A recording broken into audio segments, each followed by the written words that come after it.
एक्सिटर dining table जो बहुत ही पुरानी है, आज डिसाइड किया था इसका कवर बनाने का और आप लोगों की रिक्वेस्ट भी थी। तो इसका कवर बनाने के लिए मैंने 2 कलर के कपड़े लिए, जिसमें से देखिए पहला कपड़ा जो फैब्रिक था वो कुछ इस तरह का था। ये ग्रे, ब्लैक और व्हाइट के कुछ कॉम्बिनेशन में है और इसका जो पैटर्न है वो बिल्कुल जैसे वुडन पैटर्न सा ही है, जैसे कि हमने कोई सनमाइका वगैरह लकड़ी पे लगा रखी है, कुछ उस तरह का पैटर्न है। कपड़ा काफी थिक है, सरकेगा नहीं है डाइनिंग टेबल पे, इसीलिए मैंने इस कपड़े को सिलेक्ट किया। तो सबसे पहले तो वही तरीका है जब कभी भी आप किसी भी चीज का कवर बनाते हैं कि नाप के अकॉर्डिंग आपको उसे कट करना है। तो साइड में से करीब 4 से 6 इंच का कपड़ा मैंने छोड़ा, बहुत ज्यादा लटकता हुआ मैं नहीं चाहती थी कवर, क्योंकि जब बैठते हैं तो वो अड़ता है। तो इसलिए मैंने साइड से इसे कट कर लिया और जब मैंने देखिए इस पे डाला तो कहीं भी ये बहुत ज्यादा नहीं है, केवल 4-4 इंच का ही है। अब हमें करना था एक मेजरमेंट, इसका एक नाप लेना था। तो नाप लेने के लिए पहले जो भी आपके पास जो डाइनिंग टेबल के मैट्स होते हैं उन्हें बिछा दीजिए और बीच की जगह निकाल लीजिए जो मैट से बिछाने के बाद बचती है। देखिए जैसे मैंने बीच का ये एक रेक्टेंगल टाइप का एक एरिया था वो निकाल लिया और अब मुझे जो है इसी एरिया को जो है चारों तरफ से कट करना था। अभी आप समझ जाएंगे। तो इसे देखिए मैंने बीच में से जो मेजरमेंट लिया उसके हिसाब से कुछ इस तरह से ये कपड़ा कट करके निकाल दिया। अब आप समझ गए होंगे।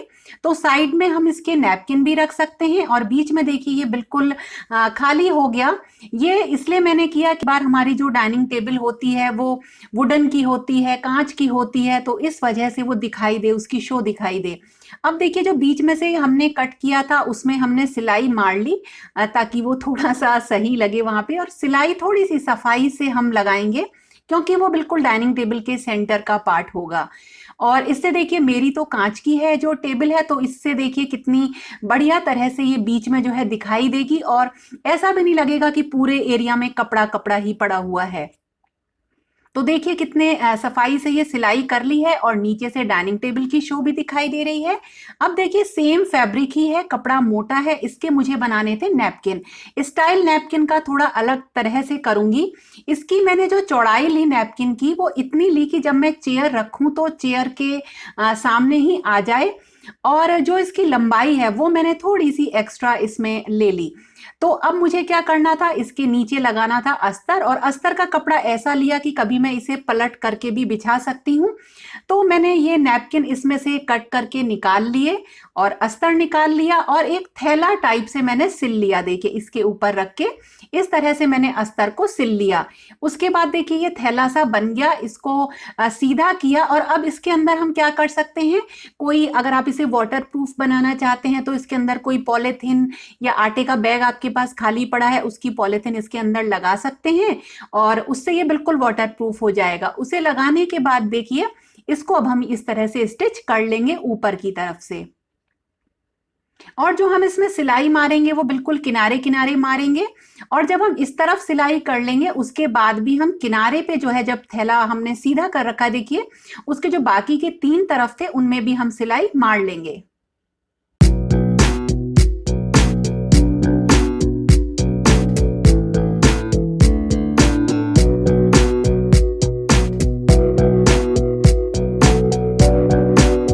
अब बस जब हमारे ये सिल गए 6 डाइनिंग टेबल के मैट्स तो इस पे करी प्रेस, और देखिए अब ये हमारे रेडी हो गए।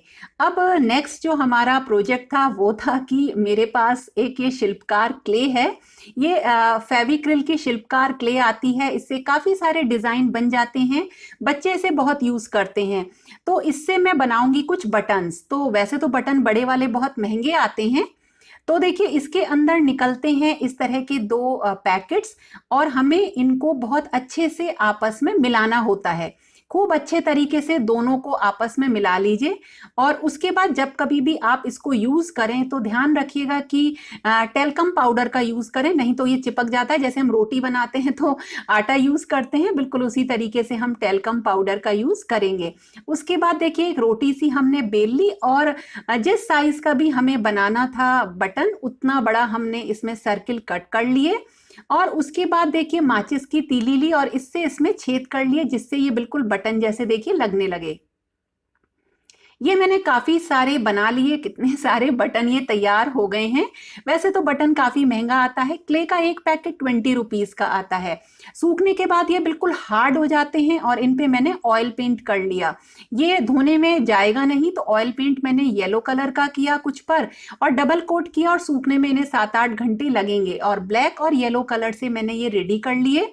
अब जब ये सूख जाएंगे तो मुझे इनको लगाना था। तो लगाना तो बहुत ही आसान है, बस एक पैटर्न सोचना था। तो मैंने पैटर्न कुछ सोच के दिमाग में रखा और इस तरह से लगा लिया। इससे क्या होगा, जब हम ये बटन लगाएंगे, जो ये डाइनिंग टेबल में एक सेम सा लुक आता है ना, जब हम कुछ भी बिछा देते हैं तो वो थोड़ा सा डिफरेंट हो जाता है इसे लगाने से, और एक अच्छा सा डिजाइन लगने लगता है।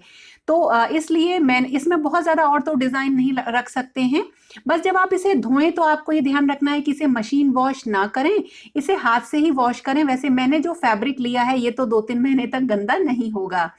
तो इसके बाद देखिए, अब मुझे जब मैंने इनको लगा लिया बटन्स को, वैसे अभी मैंने इसमें से कुछ हटा भी दिए थे, तो कुछ इस तरह का देखिए ये रेडी हो गया मेरा एक डाइनिंग टेबल का कवर।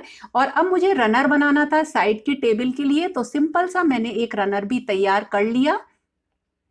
क्योंकि जो ये मेरी डाइनिंग टेबल के साइड में जो ये टेबल लगी हुई है, इस पे भी मैं काफ़ी सारा सामान रखती हूँ, तो ये रनर भी सेम मुझे मैचिंग का ही बनाना था। और वैसे कभी चाहो तो इस रनर को जो है मैं डाइनिंग टेबल पे भी बिछा सकती हूँ। तो इस तरह से मैंने यहाँ पे रनर लगा दिया। और देखिए डाइनिंग टेबल का जो ये मैंने बिछाया है, इसमें मैंने अपने हाथ से DIY किए हुए ये कुछ चीज़ें यहाँ पे रख दी, जो कि बहुत मैच कर रही थी इससे। और बिल्कुल डिफरेंट सा देखिए स्टाइल जो है रेडी हुआ। अगर आप चाहें तो केवल ऐसे ही इसको बिछा सकते हैं, नैपकिन लगाने की कोई ज़रूरत नहीं है। और कितना खूबसूरत ये लग रहा है। और अगर नैपकिन लगाने भी हैं तो थोड़े से अलग पैटर्न से लगाइए। तो देखिए मैंने कुछ इस तरह से रखे ये डायमंड की शेप में, और उसके बाद देखिए अंदर की तरफ इस तरह से कर दिए। तो इस तरह से सारे नैपकिन्स मैंने रख दिए। तो हुआ क्या, जो ये बीच में से मैंने एरिया कट किया था, इससे डाइनिंग टेबल की जो शो है वो भी आ रही है, डाइनिंग टेबल गंदी भी नहीं हो रही है, और एक बहुत ही डिफरेंट सा पैटर्न निकल कर आया है। तो जब इसमें हम काफ़ी सारे डेकोरेशन के पीस भी रख सकते हैं, कुछ आप मैट्स भी रख सकते हो इसमें। और बस कुछ चीज़ें हैं, जो पॉइंट्स हैं, वो आप ध्यान रखिएगा कि जब कभी भी आप डाइनिंग टेबल का कवर बनाएं, थोड़ा सा पैटर्न उसका अलग डिफरेंट रखिए। कलर कॉम्बिनेशन थोड़ा सा ऐसा रखिए कि वो बहुत जल्दी गंदा ना हो। फैब्रिक थोड़ा सा मोटा होना चाहिए।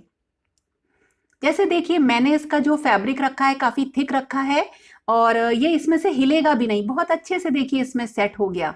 और थोड़ा सा डेकोर इस तरह से किया कि जब हम इसमें खाने पीने का सामान रखें, तो जैसे बटन्स वगैरह ये लगाए हैं, ये रनर पे भी देखिए मैंने लगा दिए, इसकी वजह से बिल्कुल भी अनईजीनेस सी जो है वो फील ना हो।